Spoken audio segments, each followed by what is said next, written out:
नमस्कार, India voice देख रहे हैं आप और मैं हूं आपके साथ शिवम दुबे। इंडिया वॉइस के खास कार्यक्रम राजस्थान समाचार में आप सबका स्वागत है। बुलेटिन की शुरुआत करेंगे। राजस्थान के मुख्यमंत्री भजनलाल शर्मा ने लौह पुरुष सरदार वल्लभ भाई पटेल की जयंती और राष्ट्रीय एकता दिवस पर प्रदेशवासियों को हार्दिक बधाई और शुभकामनाएं दी। भजनलाल शर्मा ने कहा कि आधुनिक भारत के निर्माता सरदार पटेल ने राष्ट्र को अखंड बनाए रखने में अपनी महत्वपूर्ण भूमिका निभाई। आज का विस्तृत, एकीकृत और सुनहरा भारत सरदार पटेल की कूटनीति और दूरदर्शिता का ही परिणाम। मुख्यमंत्री ने इस अवसर पर प्रदेशवासियों का आह्वान किया कि वो राष्ट्र की एकता और अखंडता को बनाए रखने के लिए समाज में भाईचारे की भावना को मजबूत करने का संकल्प लें।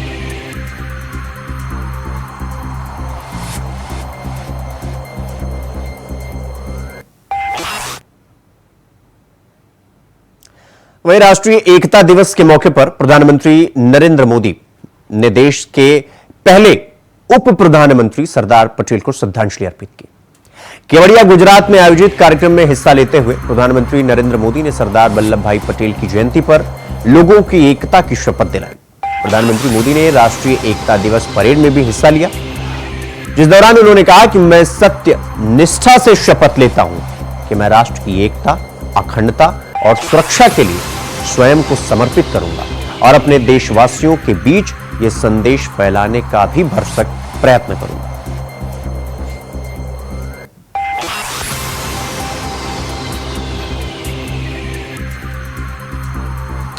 तो प्रधानमंत्री नरेंद्र मोदी ने सरदार पटेल, जिन्हें लौह पुरुष कहा जाता है, उन्हें श्रद्धांजलि अर्पित की। साथ ही राष्ट्र की संप्रभुता की रक्षा करना प्रधानमंत्री ने खुद की प्राथमिकता बताया। और साथ ही आपको बता दें कि प्रधानमंत्री मोदी के सामने शौर्य प्रदर्शन हुआ और सरदार पटेल को श्रद्धांजलि दी और एकता दिवस की शपथ दिलवाई।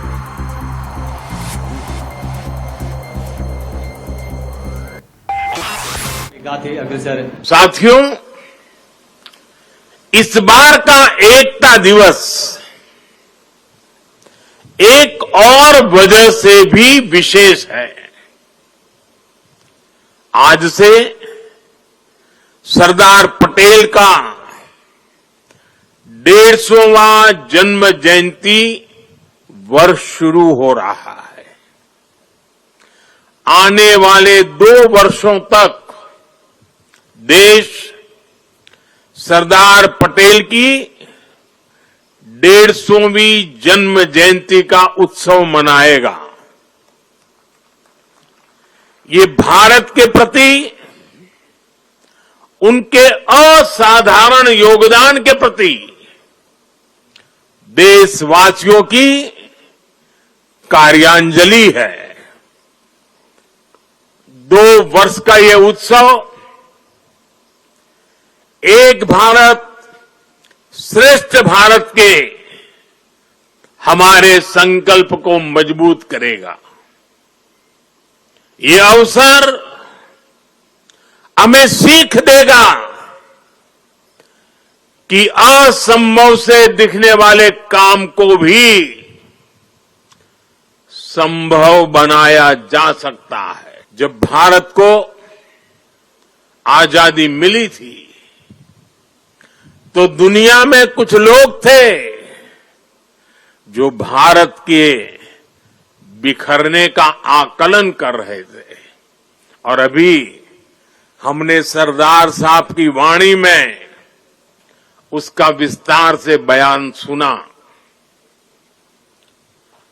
उन लोगों को जरा भी उम्मीद नहीं थी कि सैकड़ों रियासतों को एकजुट करके फिर से एक भारत का निर्माण हो पाएगा। लेकिन सरदार साहब ने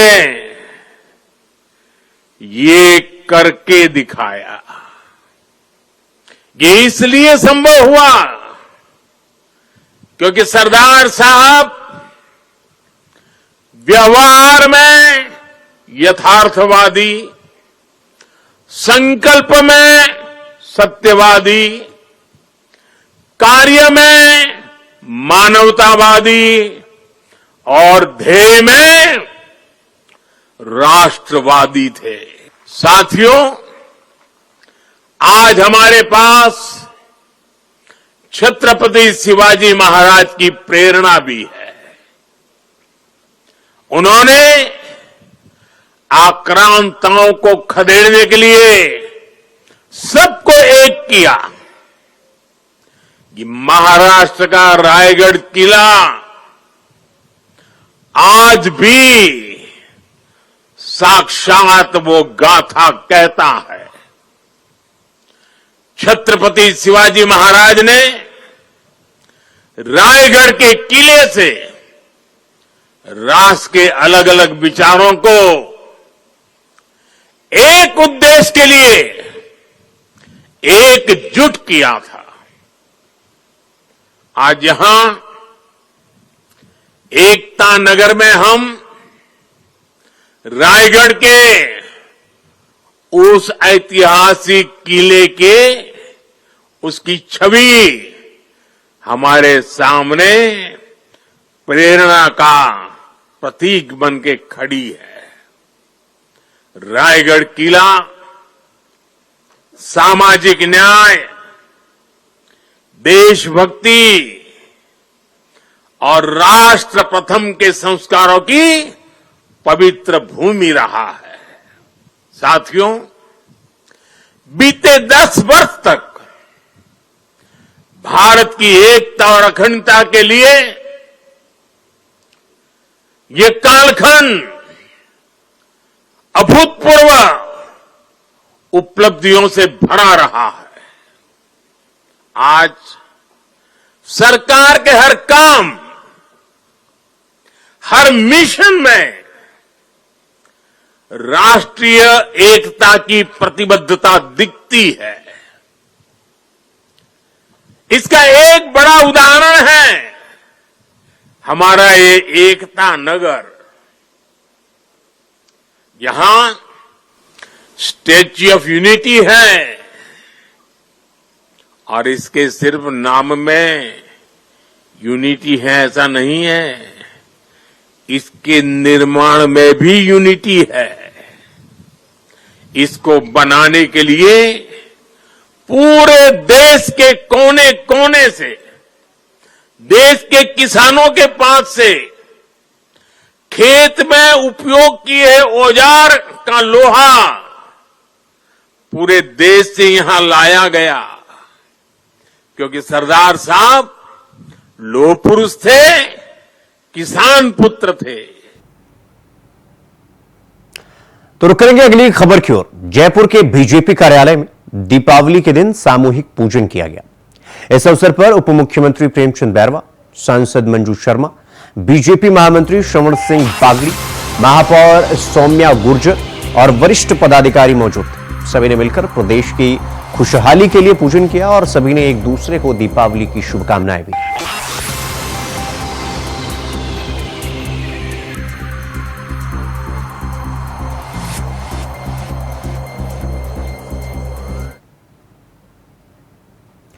रुक करेंगे अगली खबर की ओर। राजस्थान के शिक्षा मंत्री मदन दिलावर और प्रदेश कांग्रेस कमेटी के अध्यक्ष गोविंद सिंह डोटासरा के बीच सोशल मीडिया पर जंग छिड़ी हुई है। इसकी शुरुआत 28 अक्टूबर को डोटासरा के सोशल मीडिया प्लेटफॉर्म एक्स पर पोस्ट करने से हुआ, जिसमें कांग्रेस नेता ने बीजेपी के मंत्री पर भर्ती परीक्षा का रिजल्ट रोकने और आरएसएस के लोगों को शिक्षा विभाग में पोस्टिंग देने का आरोप लगाया। लेकिन 2 घंटे के अंदर ही मंत्री ने इन आरोपों का जवाब दिया और डोटासरा को खरी खोटी सुना दी। दिलावर ने कहा कि आप पहले अपने गिरेबान में झांक कर देखें, अगर मैं खुलासा करूंगा तो मुंह दिखाने लायक नहीं रह जाएंगे आप। और इसके बाद बात और बढ़ गई और छोटी दिवाली की रात डोटासरा ने दिलावर को चुनौती दे डाली।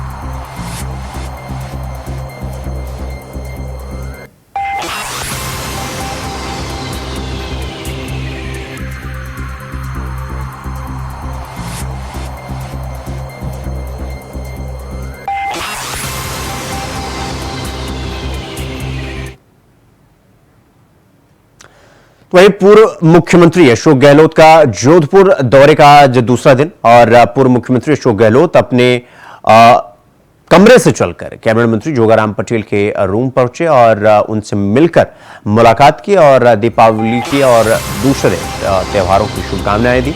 इस दौरान पूर्व मुख्यमंत्री अशोक गहलोत ने दीपावली की शुभकामना देते हुए कहा कि राजनीति में गरीबों को गणेश मानकर आना चाहिए। आज इंदिरा गांधी बलिदान दिवस पर उन्होंने कहा कि इंदिरा गांधी महान नेता थी, उनका त्याग बलिदान हमेशा याद रखा जाएगा। जिस तरह उन्होंने गरीबी हटाओ की बात करी, पाकिस्तान के टुकड़े कर बांग्लादेश का निर्माण कर दिया, जिस प्रकार इंदिरा गांधी ने देश की सेवा की वो इतिहास में दर्ज है। ऐसे महान नेता की हत्या कर दी गई जिसने देश की एकता और अखंडता को बनाए रखने की बात की। इंदिरा गांधी ने अपनी जान की बाजी लगा दी एकता और अखंडता के लिए, लेकिन देश के टुकड़े नहीं होने दिए। उस महान नेता की देश में हत्या हो गई। उसके बाद राजीव गांधी की हत्या हो गई। अफसोस तो इस बात का है कि अब जो बैठे हुए हैं उनको इन बातों का एहसास भी नहीं है, और एहसास है तो भी जानबूझकर कमेंट करना पसंद नहीं करते हैं। सरकारें आती जाती रहती हैं, लेकिन जिन्होंने त्याग दिया, बलिदान दिया, उनको याद करके उनकी याद की परंपरा सदियों से है। अगर उन बलिदान हुए लोगों के नाम नहीं लेते हैं, झूठा बदनाम करते हैं, ये बहुत दुर्भाग्य की बात। संकल्प करना चाहिए हम किस प्रकार से देश के लिए, मानवता के लिए, गरीब के लिए, गरीब को तो गणेश मान के राजनीति में लोग आना चाहिए। मेरी शुभकामनाएं पूरा प्रदेश के परिवारजन सुखी बने, स्मृतिशाली बने, शांति से रहे, ये मेरी भावना है।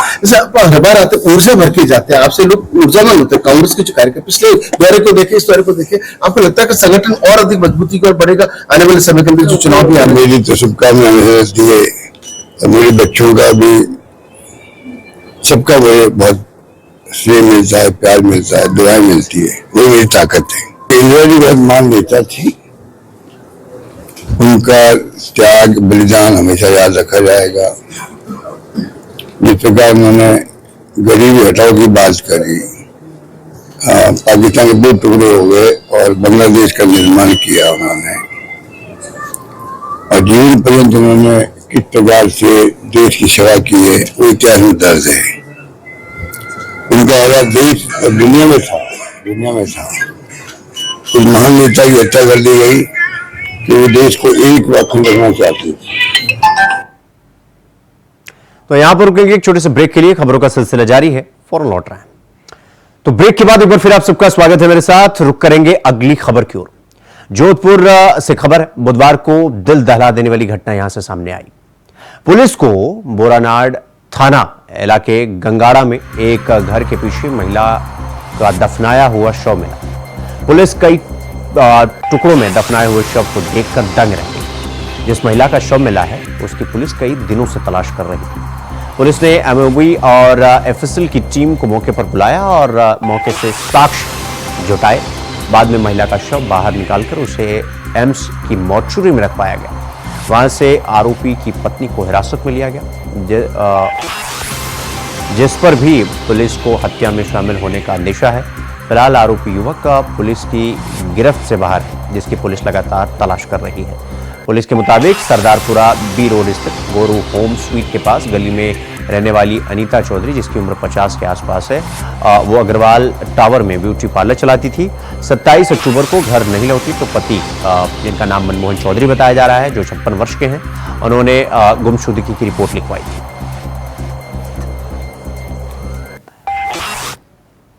मम्मी सामने वाले को चाबी देके गए गाड़ी की, तो आज तक कभी ऐसा हुआ नहीं है 25 साल में कि मम्मी गाड़ी की चाबी देके और किसी को गए कभी भी कहीं। तो जैसे ही हमने इधर उधर पूछताछ की, मम्मी का फोन बार बार स्विच ऑफ आ रहा था, कहीं कुछ नहीं मिला। तक हार के हम 27 तारीख को रात को सरदारपुरा थाने चले गए और वहाँ पे रिपोर्ट देती थी। उसके बाद में जैसे जैसे तकलीफ आगे चलती रही, कैमरे की रिकॉर्डिंग निकाली, सब किया, उसके अंदर ये मम्मी को बहुत बुरी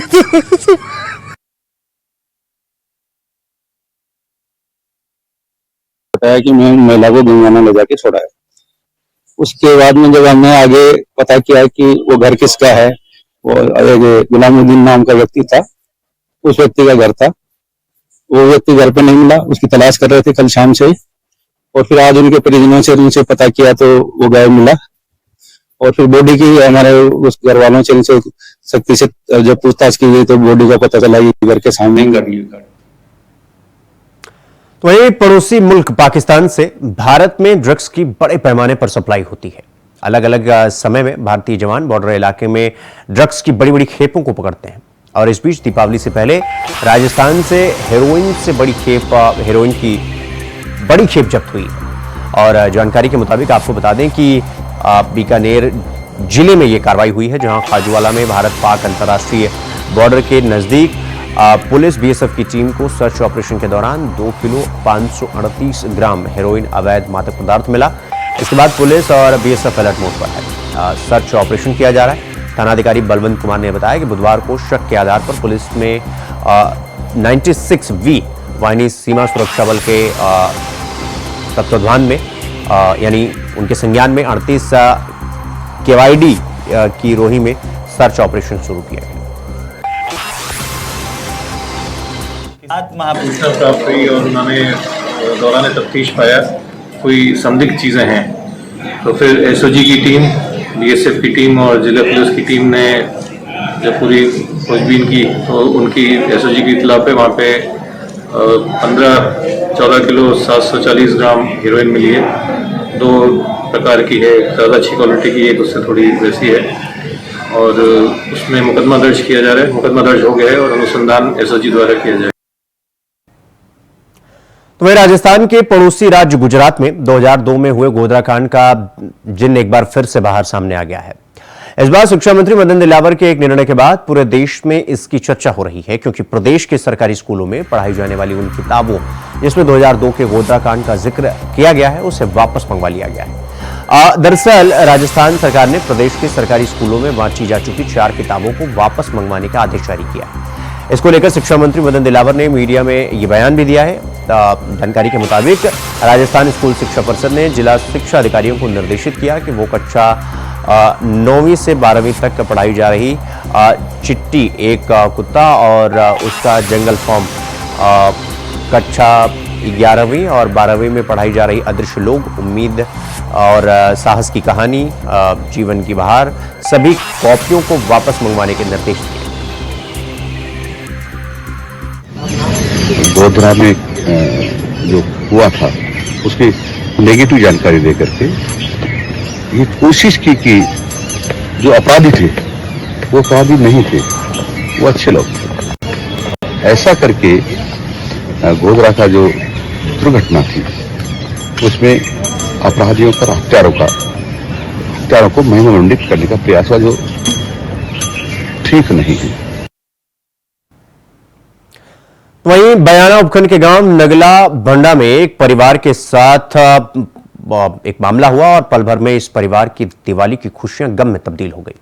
इस परिवार के 3 सदस्यों को गंभीर नदी में डूबकर बह जाने से उनकी मौत हो गई और जिनका शव दोपहर बाद तक भी नहीं मिल पाया है। मौके पर कई घंटे से सभी ग्रामीण नदी में सर्च ऑपरेशन चला रहे हैं और अब पुलिस प्रशासन सहित दोपहर के बाद एसडीआरएफ की टीम भी मौके पर पहुंच गई है। नदी में डूबे ये तीनों जन जो है वो 60 वर्षीय विश्राम सिंह गुर्जर सहित उनका पौत्र 14 वर्षीय योगेश और 7 वर्षीय अंकित बताया जा रहा है।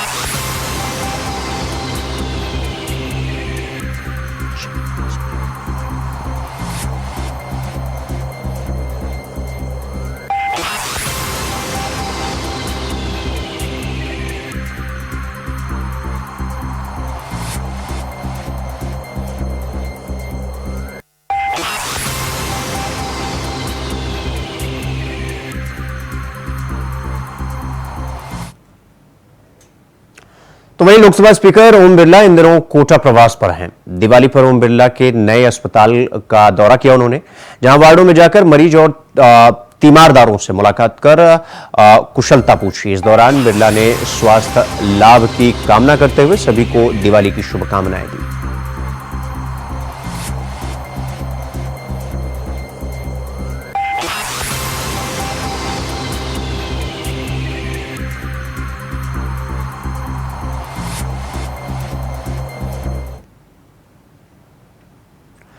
खबरों में आगे बढ़ेंगे। कैबिनेट मंत्री जोगाराम पटेल जोधपुर के सर्किट हाउस में आम जन से मुलाकात की और इस दौरान उन्होंने दीपावली की हार्दिक शुभकामनाएं देते हुए कहा कि प्रधानमंत्री नरेंद्र मोदी के नेतृत्व में राम जी की घर वापसी के उपरांत की पहली ये दीपावली है और 500 वर्षों के दीपावली में कल दीपोत्सव का महत्व और इतिहास में वर्ल्ड रिकॉर्ड कर लिया गया और इस बेला पर सभी देशवासियों को बहुत बहुत हार्दिक बधाई देता हूं।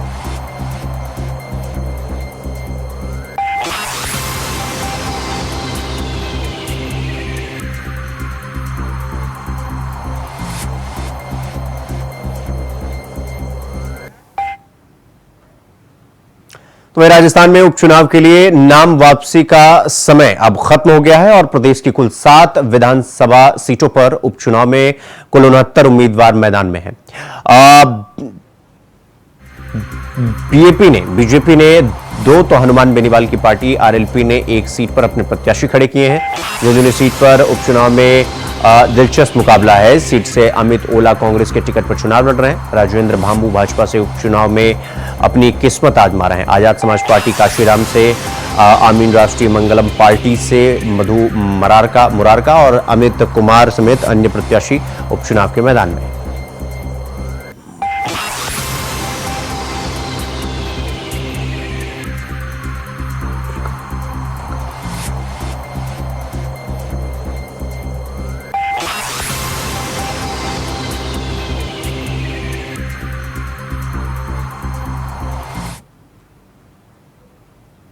तो राजस्थान के धौलपुर जिले से हत्या का एक सनसनीखेज मामला सामने आया है, जहां बुधवार को पड़ोसियों ने एक बुजुर्ग महिला की पीट कर हत्या कर दी। इस वारदात को अंजाम देकर आरोपी मौके से फरार हो गए। अब पुलिस आरोपियों की तलाश कर रही है। हत्या की वारदात धौलपुर के बाड़ी इलाके की है। कंचनपुर थाने के एसएचओ शैतान सिंह ने इस वारदात के बारे में जानकारी देते हुए बताया कि बाड़ी इलाके की रहने वाली रामो देवी जाटव का मामूली विवाद के चलते हत्या कर दिया।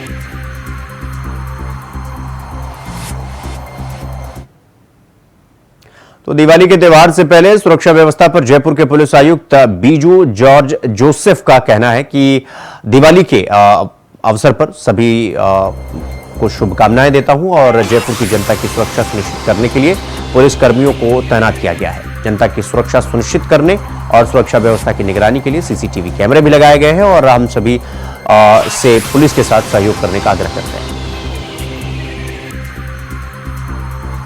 लिए मौजूद रहने वाले दीपावली के त्योहार के अवसर पर जयपुर शहर के सब नागरिकों को मेरी तरफ से शुभकामनाएं। जयपुर पुलिस इस त्योहार के दौरान खुशी का माहौल बनाए रखने के लिए, शांति का माहौल बनाए रखने के लिए पूरा इंतजाम किया है। हम सड़क पर रहेगा और हमारे अफसर से जवान तक सारे आदमी आपका सुरक्षा के लिए, आपका व्यवस्था लगाने के लिए मौजूद रहेंगे। आप मेरी तरफ से आपका अपील है कि आप भी खुशी का माहौल बनाए रखें, त्योहार को त्योहार के तरह मनाए रखें, सद्भावना रखें और अच्छी तरह इसको हम निपटाएंगे। जो कैमरा जो ऑलरेडी उपलब्ध है उस कैमरा से हम निगरानी रखेंगे। जहां जहां भीड़ भाड़ है, जहां जहां व्यवस्था रखना है, तो हमारे यहाँ जो कंट्रोल रूम है वहाँ हमारे अफसर्स सतर्क रहेंगे। तो उससे हमें इनपुट मिलते रहेंगे कहाँ भीड़ भाड़ है, कहाँ पे जाम लग रहा है, जहाँ डाइवर्शन की जरूरत है। और इसके अलावा हम मीडिया के जरिए जो डाइवर्शन का रास्ता है, जो वन वे का रास्ता है, उसका भी हम सबको सूचित किया है। तो रोशनी देखने के लिए जो आने वाला है उनको उस हमने जो व्यवस्था किया है उसके अनुरूप अगर उसी रूट से अगर सफर करेगा तो बिल्कुल कोई अव्यवस्था नहीं होगा। राजस्थान समाचार में फिलहाल अभी के लिए बस इतना ही। देश और दुनिया की तमाम खबरों को देखने के लिए देखते रहिए न्यूज़। नमस्कार।